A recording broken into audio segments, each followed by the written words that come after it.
ആത്മാവാം ദൈവമേ വരണേ. സെന്റ് ജോൺ ബാപ്റ്റിസ്റ്റ് സ്കൂളിൻ്റെ സ്കൂൾ ഡേയെ ധന്യമാക്കിക്കൊണ്ടിരിക്കുന്ന Kannur district panchayat president advocate mister Binoy Kurian, Payam panchayat president Vinod Kumar, school principal sister Mini, vice provincial sister Asunda, സ്റ്റേജിലായിരിക്കുന്ന വിശിഷ്ട വ്യക്തികളെ, അധ്യാപകരെ, പ്രിയമുള്ള മാതാപിതാക്കളെ, വിശുദ്ധ ബൈബിളിൽ സുഭാഷിതങ്ങൾ എന്ന പുസ്തകത്തിൽ 2-ാം അധ്യായം 6-ാം വാക്യം ഇങ്ങനെയാണ് പറയുന്നത്: ശൈശവത്തിൽ തന്നെ നടക്കേണ്ട വഴി പരിശീലിപ്പിക്കുക, വാർദ്ധക്യത്തിൽ നിന്ന് അതിൽ നിന്ന് വ്യതിചലിക്കുകയില്ല എന്ന്. ശൈശവത്തിൽ തന്നെ നടക്കേണ്ട വഴികൾ മക്കളെ പഠിപ്പിക്കുക എന്ന്. പിന്നീട് തുടർന്ന് വിശുദ്ധ ബൈബിൾ പറയുന്നുണ്ട്: പിതാക്കന്മാരെ, നിങ്ങളുടെ കുട്ടികളെ പ്രകോപിപ്പിക്കരുത്, പ്രകോപിപ്പിച്ചാൽ അവർ നിഷേധികളായിട്ട് മാറുമെന്ന്. ബുദ്ധൻ ഇങ്ങനെ പറഞ്ഞു വെക്കുന്നുണ്ട് ഒരു കഥയിൽ. ഒരു മഞ്ഞുതുള്ളി പർവ്വതത്തിൽ നിന്ന് താഴേക്ക് ഇങ്ങനെ ഒഴുകുകയാണ്. അതരുവിയാകുന്നു, പുഴയാകുന്നു, പിന്നീട് കടലിൽ ചെന്ന് ചേരുന്നു. മനുഷ്യന്റെ ജീവിതം ഈ മഞ്ഞുതുള്ളിക്ക് തുല്യമല്ലേ? നമ്മുടെയൊക്കെ ജീവിതങ്ങൾ മഞ്ഞുതുള്ളി എന്ന് പറയുന്നത് അമ്മയുടെ മുലപ്പാൽ പോലെയാണ്. അത് പരിശുദ്ധമാണ്. നമ്മൾ ഭൂമിയിൽ ജനിക്കുന്നത് ഇതുപോലെ പരിശുദ്ധരായിട്ടാണ്, ശുദ്ധിയുള്ളവരായിട്ടാണ്, ഒരു കളങ്കമില്ലാത്തവരായിട്ടാണ്. എന്നാൽ നമ്മുടെ ജീവിതയാത്രയിൽ ഈ മഞ്ഞുതുള്ളി ചെടികളെയും പൂക്കളെയും ഒക്കെ തലോടിക്കൊണ്ട് അങ്ങ് കടന്നു പോകുമ്പോൾ ആ മഞ്ഞുതുള്ളിയുടെ സൗന്ദര്യം ഒരിക്കലും നഷ്ടപ്പെട്ടില്ല. ആ യാത്രയിലാണ് കുറച്ച് ചെളിവെള്ളം കാണുന്നത്. മഞ്ഞുതുള്ളിക്ക് തോന്നി, എന്തുകൊണ്ട് എനിക്ക് ഈ ചെളിവെള്ളത്തിൽ ഒന്ന് കളിച്ചുകൂടാ? അല്പസമയം ആ ചെളിവെള്ളത്തിൽ ഒന്ന് കളിച്ചു കയറിയപ്പോൾ മഞ്ഞുതുള്ളിയുടെ നിറങ്ങളെല്ലാം മാറി. അവൻ സങ്കടപ്പെട്ടു. പിന്നീടും യാത്ര അങ്ങനെ തുടർന്നു. ആ യാത്ര തുടരുമ്പോൾ ഒരു മഴയെല്ലാം പെയ്തു കഴിഞ്ഞ് ഒരു ഇലയിൽ കുറച്ച് വെള്ളം ഇങ്ങനെ തൂങ്ങിക്കിടക്കുന്നത് മഞ്ഞുതുള്ളി കാണും. മഞ്ഞുതുള്ളി ആ തുള്ളിവെള്ളത്തോട് ചോദിക്കുന്നുണ്ട്: നിനക്കെങ്ങനെയാണ് ഇപ്പോഴും ഈ സൗന്ദര്യത്തോടു കൂടെ ഇരിക്കാൻ പറ്റുന്നത്? ആ തുള്ളി പറയുന്നുണ്ട്: നിന്നോട് ആരാണ് പറഞ്ഞത് ആ ചെള്ളിവെള്ളത്തിൽ വീഴാൻ വേണ്ടി? ഇനി ഒരിക്കലും നിനക്ക് നിന്റെ ആ സൗന്ദര്യം തിരിച്ചു കിട്ടില്ലല്ലോ എന്ന്. നമ്മുടെയൊക്കെ ജീവിതയാത്രകൾ ഈ മഞ്ഞുതുള്ളി പോലെയാണ് എങ്കിൽ, നമ്മളെല്ലാവരും പരിശുദ്ധരായിട്ടാണ് ഈ ഭൂമിയിൽ ജനിച്ചതെങ്കിൽ, പിന്നെ എങ്ങനെയാണ് നമ്മളിൽ കൊലപാതകങ്ങളുണ്ടായത്? പിന്നെ എങ്ങനെയാണ് നമ്മളിൽ മത തീവ്രവാദികളുണ്ടായത്? പിന്നെ എങ്ങനെയാണ് നമ്മളിൽ മദ്യാസക്തി ഉണ്ടായത്? പിന്നെ എങ്ങനെയാണ് നമ്മളിൽ ജഡികമായ അഭിലാഷങ്ങൾ ഉണ്ടായത്? നമ്മൾ എവിടെയൊക്കെയോ നമ്മൾ ചെല്ലാൻ പാടില്ലാത്തിടത്ത് ചെന്ന് കയറി കൊണ്ടല്ലേ? ബുദ്ധൻ ഇവിടെ കഥ അവസാനിപ്പിക്കുകയാണ്. ഇവിടെ അവസാനിപ്പിക്കുന്നിടത്ത് നിന്ന് നമുക്ക് ആരംഭിക്കാം. നമ്മുടെയൊക്കെ മക്കൾ ഈ മഞ്ഞുതുള്ളി പോലെ അവരെല്ലാം പരിശുദ്ധരാണ്.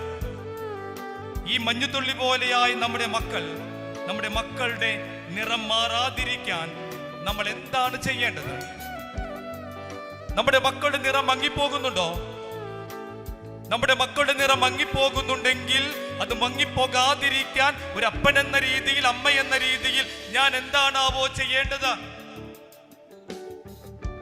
ഭക്ഷണം കൊടുത്താൽ വയറ് നിറയും, സ്നേഹം കൊടുത്താൽ മാത്രമേ മനസ്സ് നിറയുകയുള്ളൂ. നമ്മൾക്ക് പലപ്പോഴും തെറ്റുപറ്റുന്നത് എൻ്റെ കുട്ടികൾക്ക് വയറ് നിറച്ച് ഭക്ഷണം കൊടുത്താൽ അവരെല്ലാം തികഞ്ഞുവെന്നൊരു ചിന്താരീതിയിലേക്ക് നമ്മളൊക്കെ ഇങ്ങനെ മാറുമ്പോ അവിടെ വയറ് നിറയുന്നുണ്ട്, തീർച്ചയായിട്ടും മനസ്സ് നിറയുന്നുണ്ടോ അപ്പ? നിങ്ങളുടെ മക്കൾക്ക് വേണ്ടി ഭക്ഷണം വിളമ്പിക്കൊടുത്തു കഴിഞ്ഞ് അവർ എഴുന്നേറ്റ് പോകുമ്പോ അവിടെ മനസ്സ് നിറഞ്ഞോ എന്ന് അമ്മേ നീ ചോദിക്കുന്നുണ്ടോ? നമ്മുടെയൊക്കെ മക്കളുടെ നിറം മങ്ങിപ്പോകാതിരിക്കാൻ, നമ്മുടെയൊക്കെ കുടുംബത്തിന്റെ പ്രൈം ടൈം, ഒരു ദിവസത്തിന്റെ പ്രൈം ടൈം എന്ന് പറയുന്നത് വൈകുന്നേരം 7 മണി മുതൽ 9 മണി വരെയുള്ള സമയമാണ്. അതാണ് ചാനലുകളും അവരുടെ പ്രൈം ടൈം ആക്കി മാറ്റിയിരിക്കുന്നത്. ചാനലുകൾ അവരുടെ പ്രൈം ടൈമായി മാറ്റിക്കൊണ്ട് എനിക്കും നിങ്ങൾക്കും വേണ്ടാത്ത പലതും ആ TV ചാനലുകളിലൂടെ കാണിച്ചുകൊണ്ട് വിദ്വേഷവും വെറുപ്പും ഒക്കെ നമ്മുടെ ഉള്ളിലേക്ക് കുത്തി നിറച്ചുകൊണ്ട് അവരുടെ പ്രൈം ടൈം, നമ്മുടെയൊക്കെ ജീവിതത്തിന്റെ പ്രൈം ടൈം അത് പുറത്തുള്ള ഒരാൾക്ക് അവകാശപ്പെട്ടതല്ല, നമ്മുടെ കുടുംബത്തിന് അവകാശപ്പെട്ടതാണ്. ആ പ്രൈം ടൈം കുടുംബത്തിന് അവകാശപ്പെട്ടതാണ്. ഒരു അപ്പനും അമ്മയും തിരിച്ചറിഞ്ഞുകൊണ്ട് ഒരു ദിവസത്തിന്റെ 1 മണിക്കൂർ നിങ്ങളുടെ മക്കളുടെ ഒപ്പം മൊബൈലെല്ലാം സൈലന്റ് മോഡിലിട്ട് എല്ലാവരും കൂടി ആ ഒരു ഡൈനിങ് ടേബിളിൽ ഒരുമിച്ചിരിക്കാനായിട്ട് സാധിക്കുന്നുവെങ്കിൽ എൻ്റെ അപ്പ, നമ്മുടെ മക്കളുടെ നിറം മങ്ങിപ്പോകില്ല. നമ്മളിന്ന് ഗുഹാവാസികളാണ്. എവിടെ നിന്നാണോ നമ്മൾ പോകുന്നത് അങ്ങോട്ടേക്കുള്ള ഒരു തിരിച്ചുപോക്കാണ് ഈ യുഗത്തിൽ പോലും. ഗുഹാവാസികളെ പോലെ ഓരോ മാളത്തിൽ നിന്ന്, ഓരോ റൂമിൽ നിന്ന് അപ്പനൊക്കെ ഓഫീസ് കഴിഞ്ഞു വരുന്നത് ഇരട്ട കുട്ടികളെ മുലയൂട്ടുന്നത് പോലെ 2 മൊബൈലും ചെവിയിൽ വെച്ചുകൊണ്ട് കയറി വരുന്ന അപ്പ, നമ്മുടെ മക്കളുടെയൊക്കെ നിറം കെട്ടുപോകുന്നുണ്ടെങ്കിൽ അതിന് ഉത്തരവാദികൾ പുറത്തുള്ളവരല്ല, അകത്തുള്ള ഞാനും നീയുമാണ്. ഇന്ന് ഈ സ്കൂൾ ഡേ കഴിഞ്ഞ് തിരിച്ചു പോകുമ്പോ എന്തെങ്കിലും അവശേഷിക്കുന്നുണ്ടെങ്കിൽ നമ്മൾ എടുക്കേണ്ട ഒരു തീരുമാനം എന്ന് പറയുന്നത്, എന്റെ കുടുംബത്തിന്റെ പ്രൈം ടൈമിൽ ഞാനും എന്റെ കുടുംബവും ഒരുമിച്ചിരുന്ന് ഭക്ഷണം കഴിക്കും. എല്ലാം മാറ്റിവെച്ചുകൊണ്ട്, എന്റെ എല്ലാ തിരക്കുകളും മാറ്റിവെച്ചുകൊണ്ട് ഞാൻ എന്റെ കുടുംബത്തോടൊപ്പമായിരിക്കുമെന്ന. Are you ready? Are you ready, my dear parents? Are you ready? Are you ready? Yes. ഈ പ്രതികരണം ഉണ്ടാകണം. നമ്മളൊക്കെ ഇന്ന് മക്കളെയൊക്കെ പഠിപ്പിക്കുന്നത് പലപ്പോഴും സഹകരിപ്പിക്കാനായിട്ട് പഠിപ്പിക്കണം.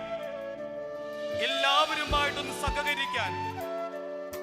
എല്ലാവർക്കും കളിക്കാൻ ഇഷ്ടം, പാടാൻ ഇഷ്ടം, സോളോ സിംഗിങ്ങും നമുക്ക് സിംഗിൾ ഡാൻസും ഒക്കെയാണ് അല്ലേ? സിംഗിൾ ഡാൻസ് കളിക്കാനും സോളോ സിംഗിങ്ങും ഒക്കെയാണ് നമുക്കിഷ്ടം. നമ്മളൊന്ന് മാറ്റിപ്പിടിക്കണം. ഇതൊക്കെ മേലെ ഒന്ന് മാറ്റിപ്പിടിക്കണം. ഗ്രൂപ്പ് ഡാൻസ് കളിക്കണം, ഗ്രൂപ്പ് സോങ് ചേരണം. കാരണം എന്താണെന്നറിയോ? മറ്റുള്ളവരുടെ താളത്തിനനുസരിച്ച്, മറ്റുള്ളവരുടെ ചുവടിനനുസരിച്ച് എന്നെ തന്നെ സഹകരിപ്പിക്കുവാനായിട്ട് എനിക്ക് സാധിക്കണം. അതല്ലേ കുടുംബം? എന്റെ ഭർത്താവിന്റെ ഇഷ്ടമനുസരിച്ച്, എന്റെ ഭാര്യയുടെ ഇഷ്ടമനുസരിച്ച് എന്റെ ഇഷ്ടങ്ങൾ ക്രമീകരിക്കുന്നതല്ലേ കുടുംബജീവിതം? ആ കുടുംബത്തിൽ ഞാൻ സോളോ സിംഗിങ്ങിന് പോയാലോ? ആ കുടുംബത്തിൽ ഞാൻ സിംഗിൾ ഡാൻസിന് പോയാലോ? ഈ കാലഘട്ടത്തിലെ നമ്മുടെയൊക്കെ ഈ ന്യൂ ജനറേഷൻ സോക്കോൾ, അവരുടെയൊക്കെ കുടുംബജീവിതത്തിൽ അവരൊക്കെ ആടിയതും പാടിയതും സോളോ സിംഗിങ്ങും സിംഗിൾ ഡാൻസുമാണ്. അതുകൊണ്ടാണ് കുടുംബജീവിതത്തിലെ താളങ്ങൾ പലപ്പോഴും തെറ്റിപ്പോകുന്നത്. നമ്മൾ കുടുംബത്തിൽ മക്കളെ ഇത് പഠിപ്പിക്കണം. മറ്റുള്ളവരുമായിട്ടൊക്കെ സഹകരിപ്പിക്കാൻ വേണ്ടി നമ്മൾ പഠിപ്പിക്കണം. നമ്മൾ ചെറുപ്പത്തിലെ മക്കളോടൊക്കെ പറയാറുണ്ട്, നീ നിന്റെ കാര്യം നോക്കടാ എന്ന്. അപ്പൻ അമ്മ എന്തെങ്കിലുമൊക്കെ വിഷമിച്ചിരിക്കുമ്പോൾ കുട്ടികൾ വന്നുകൊണ്ട് എന്ത് പറ്റിയപ്പാ എന്ന് ചോദിക്കുമ്പോൾ നീ പോയി നിന്റെ കാര്യം നോക്ക്, നീ പോയി നിന്റെ കാര്യം നോക്കെന്ന് പറഞ്ഞ് അവൻ ഭവനത്തിന്റെ വീടിന്റെ അവന്റെ റൂമിന്റെ മൂലയിലേക്ക് പോകുമ്പോൾ ആ കുഞ്ഞങ്ങനെ വളരുകയാണ്. അവൻ വളരുകയും അപ്പനും അമ്മയുമായി ഞാൻ തളരുകയും ചെയ്യുന്ന ഒരു സമയത്ത് അവൻ പറയും, അന്ന് നിങ്ങൾ പറഞ്ഞത് അവൻ ജീവിതത്തിൽ പ്രാവർത്തികമാക്കും, നീ നിന്റെ കാര്യം നോക്ക്. അപ്പൊ അപ്പന്റെ കാര്യം നോക്ക്. അതുകൊണ്ടല്ലേ പല മക്കളുമൊക്കെ മാതാപിതാക്കന്മാരെയൊക്കെ കുടുംബത്തിൽ നിന്നും ജീവിതത്തിൽ നിന്നും തന്നെ മാറ്റി നിർത്തുന്നത്. മറിച്ച് നീ അമ്മയുടെ കാര്യം നോക്കുകയും അമ്മ അച്ഛൻ്റെ കാര്യം നോക്കുകയും നമ്മൾ കുടുംബത്തിൻ്റെ കാര്യം നോക്കണമെന്ന് കുഞ്ഞുങ്ങളെ ചെറുപ്പം മുതലേ നമ്മൾ പഠിപ്പിക്കണം. നമ്മുടെയൊക്കെ സഹജീവികളോട് സ്നേഹമുള്ള ഒരു തലമുറയെ നമ്മൾ വാർത്തെടുക്കണം. ആരാണ് നല്ല അമ്മ എന്ന് ചിലപ്പോൾ ആരെങ്കിലുമൊക്കെ ചോദിക്കാറുണ്ട്. എല്ലാ ദിവസവും രാവിലെ ടിഫിനൊക്കെ കൊടുത്ത് മക്കളെ സ്കൂളിലേക്ക് പറഞ്ഞു വിട്ട് തിരിച്ച് വീട്ടിലെത്തി കഴിയുമ്പോൾ മോനെ തന്നുവിട്ടതെല്ലാം നീ തിന്നോ എന്ന് ചോദിക്കുന്ന, തന്നുവിട്ടതെല്ലാം നീ കഴിച്ചോ എന്ന് ചോദിക്കുന്ന ഒരു അമ്മയല്ല നല്ല അമ്മ. മറിച്ച് നിന്റെ ക്ലാസ് റൂമിൽ എല്ലാവരും ഇന്ന് ഭക്ഷണം കഴിച്ചോ മോനെ എന്ന് ചോദിക്കുന്നവളാണ് നല്ലമ്മ. ഈ ഒരു സഹകരണം, ഈ ഒരു അനുകമ്പ അമ്മേ വീട്ടിൽ നിന്നല്ലാതെ നമ്മുടെ മക്കൾ എവിടെ നിന്ന് പഠിക്കും? സ്കൂളിലേക്ക് ഞാൻ പറഞ്ഞു വിട്ട് കഴിയുമ്പോൾ എൻ്റെ എല്ലാ ഉത്തരവാദിത്തങ്ങളും അവസാനിച്ചുവെന്ന ഒരു ചിന്തയിലായിരിക്കുന്നവരായിരിക്കാം നമ്മളിൽ ചിലർ. പ്രത്യേകിച്ച് ഈ സെന്റ് ജോൺ ബാപ്റ്റിസ്റ്റ് സ്കൂളൊക്കെ ഫീസൊക്കെ കൊടുത്ത് പഠിപ്പിക്കുമ്പോൾ അന്നാ പിന്നെ അത് ടീച്ചേഴ്സിന് ഉത്തരവാദിത്തം മാത്രമാണ്. പൈസ കൊടുത്തിട്ടല്ലേ? നിങ്ങൾക്ക് ഞങ്ങളുടെ മക്കളെ നേരെയാക്കിക്കൂടെ? ഒരു കാര്യം നിങ്ങൾ അറിയണോ? സ്കൂളിനും അധ്യാപകർക്കും പാഠപുസ്തകത്തിനും ഒരു കുഞ്ഞിന്റെ ജീവിതത്തിൽ ഇടപെടാൻ പറ്റുന്നത് അവന്റെ ജീവിതത്തിന്റെ 1/4 ഭാഗം മാത്രമാണ്. രണ്ടാമത്തെ ഭാഗം എന്ന് പറയുന്നത് അപ്പന്റെയും അമ്മയുടെയും കൂട്ടുകാരുടെയും ഒക്കെ സഹകരണങ്ങളും ഇടപെടലുമാണ്. മൂന്നാമത്തെ കാരണം എന്ന് പറയുന്നത് അത് അവന്റെ ജീവിത അനുഭവങ്ങളാണ്. നാലാമത്തെ കാരണം എന്ന് പറയുന്നത് അവനിൽ നിന്ന് തന്നെ പഠിക്കുന്നതാണ്. സ്കൂളിൽ ചേർത്തു എന്നതുകൊണ്ട്, ഫീസ് കൊടുത്തു എന്നതുകൊണ്ട് എൻ്റെ കുഞ്ഞിൻ്റെ വളർച്ച മുഴുവനും വിദ്യാലയം ഏറ്റെടുക്കണമെന്ന ഒരു ഇരുണ്ട ചിന്തയിലേക്ക്, ഇടുങ്ങിയ ചിന്തയിലേക്ക് ഞാനും നീയും പോയാൽ നമ്മുടെ കുട്ടികളുടെ ബുദ്ധിവികാസത്തിലും സ്വഭാവ രൂപീകരണത്തെയും അത് ഒത്തിരിയേറെ സ്വാധീനിക്കും. ഞാൻ എപ്പോഴും പറയുന്നൊരു കഥയുണ്ട് മഹാഭാരതത്തിൽ നിന്ന്. മഹാഭാരത യുദ്ധം കഴിഞ്ഞ യുദ്ധഭൂമിയിൽ മരിച്ചു കിടക്കുന്ന തന്റെ 100 മക്കളെ കാണാൻ ഗാന്ധാരി യുദ്ധഭൂമിയിലേക്ക് കടന്നു വരികയാണ്. ഗാന്ധാരി യുദ്ധഭൂമിയിലേക്ക് കടന്നു വരുമ്പോ തന്റെ 100 മക്കൾ മരിച്ചു കിടക്കുന്നത് കണ്ടുമ്പോ ഭഗവാൻ കൃഷ്ണനോട് ഗാന്ധാരി ചോദിക്കുന്നുണ്ട്, ഭഗവാനെ ഒരാളെയെങ്കിലും എന്റെ ശേഷക്രിയ ചെയ്യാൻ വേണ്ടി നിനക്ക് മാറ്റിവെക്കാമായിരുന്നില്ലേ കൃഷ്ണ? ഒരാളെ. അവിടെ നിന്നിരുന്ന എല്ലാവരും തലകുലുക്കി. ശരിയല്ലേ, ഒരാളെ ഭഗവാനെ നിനക്ക് മാറ്റി നിർത്താമായിരുന്നല്ലോ. കൃഷ്ണൻ തന്റെ ചെറുപുഞ്ചിരിയോടുകൂടെ ആ അമ്മയോട് പറയുന്നൊരു കാര്യമുണ്ട്. അമ്മ, ഒരു കാര്യം അമ്മ മനസ്സിലാക്കണം. ഭർത്താവ് അന്ധനാണെന്നറിഞ്ഞപ്പോ അന്ന് അമ്മയെടുത്ത് ചുറ്റിയതല്ലേ ഈ ചേല? ഭർത്താവ് അന്ധനാണെന്നറിഞ്ഞപ്പോ അന്ന് കണ്ണ് മൂടിക്കെട്ടിയതല്ലേ അമ്മ? മക്കൾ വളരുന്നത് അമ്മ കാണാതെ പോയി. മക്കൾ വളരുന്നത് അമ്മ കാണാതെ പോയി. അമ്മേ, മക്കൾ അധർമ്മികളായിട്ട് വളരുന്നത് കാണാൻ അമ്മയ്ക്ക് സാധിച്ചില്ല. ഒരു അമ്മയ്ക്ക് നോക്കാൻ പറ്റാത്ത മക്കളെ ഒരു ദൈവത്തിനും കാക്കാനും നോക്കാനും പറ്റില്ല. അമ്മേ, ഒരമ്മയ്ക്ക് നോക്കാൻ പറ്റാത്ത മക്കളെ ഒരു ദൈവത്തിന് കാക്കാനും നോക്കാനും പറ്റില്ല എന്ന് കൃഷ്ണൻ ഗാന്ധാരിയോട് പറയുന്നുണ്ട്. ഈ കാലഘട്ടത്തിൽ അമ്മമാരോട് എനിക്ക് പറയാനുള്ളത് ഒരു സങ്കടം ഞാൻ നിങ്ങളോട് പറയാം. ഈ അടുത്ത ദിവസങ്ങളിൽ ഒരു പെൺകുട്ടിയുമായിട്ട് മാതാപിതാക്കന്മാർ വന്നു. അവിടെ പരാതി, ഈ മകൾക്ക് അപ്പനോടും അമ്മയോടും സ്നേഹമില്ല. അവളോട് സംസാരിച്ചപ്പോൾ അവൾ പറഞ്ഞു, അച്ഛാ, ഞാൻ 4ൽ പഠിക്കുമ്പോ എന്നെയും അനിയനെയും വീട്ടിലാക്കിയിട്ട് അമ്മ വിദേശത്ത് പോയതാണ്. ഞാൻ 6ാം ക്ലാസ്സിൽ പഠിക്കുമ്പോ എനിക്ക് ആദ്യത്തെ ബ്ലീഡിംഗ് ഉണ്ടായി. ഞാൻ ആരോട് പറയണം അച്ഛാ? എൻ്റെ അപ്പനോടോ എൻ്റെ സഹോദരനോടോ? ഞാൻ ആരോടാണ് പറയേണ്ടത് എൻ്റെ വേദന? ആദ്യമായിട്ട് എൻ്റെ ശരീരത്തിൽ രക്തം ഇങ്ങനെ ഒഴുകുന്നത് കണ്ട് ഞാൻ വാവിട്ട് കരഞ്ഞപ്പോ ഞാൻ ആരോട് പറയണം? എൻ്റെ അപ്പനോടോ? അമ്മ സമ്പാദിക്കാൻ വേണ്ടി വിദേശത്താണ്. എൻ്റെ ശരീരത്തിൽ എനിക്ക് വേണ്ട അമ്മയുടെ പരിചരണം തരേണ്ട അവസരത്തിൽ ഈ അമ്മ എൻ്റെ കൂടെ ഉണ്ടായില്ല. സത്യമല്ലേ അമ്മേ? ഇന്ന് നമ്മളൊക്കെ മക്കളെയൊക്കെ വീട്ടിൽ മാത്രമാക്കിക്കൊണ്ട് സമ്പത്ത് മാത്രം മതി, അതിനപ്പുറമായിട്ട് നമ്മുടെ മക്കൾക്ക് നമ്മുടെയൊക്കെ ശാരീരികമായിട്ടുള്ള നമ്മുടെ സാന്നിധ്യം അവർക്ക് ആവശ്യമാണ്, പ്രത്യേകിച്ച് പെൺകുട്ടികൾക്ക്. അത് മറന്നിട്ട് നമ്മൾ പോകുമ്പോ, സമ്പാദിച്ച് തിരിച്ചു വരുമ്പോ കുടുംബം നമുക്ക് അന്യാധീനമായിട്ടുണ്ടാകും. ഞാൻ എൻ്റെ വാക്കുകൾ നിർത്തുന്നു.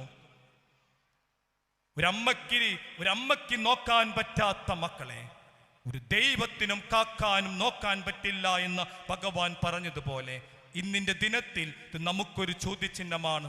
നമ്മുടെ മക്കളൊക്കെ ഇന്ന് എവിടെ നിൽക്കുന്നുവെന്ന. ഇന്നേ ദിനത്തിൻ്റെ എല്ലാ നന്മകളും ഈ സ്കൂളിനും ഇവിടെ ആയിരിക്കും നമുക്കെല്ലാവർക്കും ഉണ്ടാകട്ടെ എന്ന് ഞാൻ ആശംസിക്കുന്നു. God bless you. Jai Hind.